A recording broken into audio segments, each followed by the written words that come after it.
Taylor Swift calls out fellow musician Damon Albarn for his very hot take on her songwriting skills. Apparently, T-Swift is none too pleased with the Blur and Gorillaz frontman, who seems skeptical about Tay's clout in a recent Q&A with the Los Angeles Times. The outlet tweeted a teaser of the chat, quoting Damon as calling Billie Eilish exceptional, but when he was asked about Taylor, he stated, "She doesn't write her own songs." Well, the internet keeps receipts, and Taylor apparently spotted this one, and she does the math in a tweet of her own, tagging Damon and saying, "I was such a big fan of yours until I saw this. I write all of my own songs. Your hot take is completely false and so damaging. You don't have to like my songs, but it's really up to try and discredit my writing. Wow." In a follow-up, she drops the verbal equivalent of an eye roll with, "Yes, I wrote this tweet all by myself, in case you were wondering." In the article, the writer pushed back against Damon's accusation, saying that Taylor co-writes some of her songs, but Damon said co-writing, quote, "doesn't count." "I know what co-writing is," he told the LA Times. "Co-writing is very different to writing. I'm not hating on anybody. I'm just saying there's a big difference between a songwriter and a songwriter who co-writes. Doesn't mean that the outcome can't be really great." Needless to say, Taylor's clapback went viral, and Swifties swiftly came to her defense, along with other celebs. Taylor collaborator Jack Antonoff chimes in with, "I've never met Damon Albarn, and he's never been to my studio, but apparently he knows more than the rest of us about all those songs Taylor writes and brings in,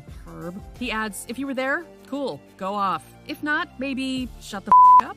Maren Morris also appears to weigh in on the conversation by stating, "Writing songs with songwriters means you're a songwriter." Damon later apologized directly to Taylor in his own tweet, saying, "I totally agree with you. I had a conversation about songwriting, and sadly it was reduced to clickbait. I apologize unreservedly and unconditionally. The last thing I would want to do is discredit your songwriting. I hope you understand."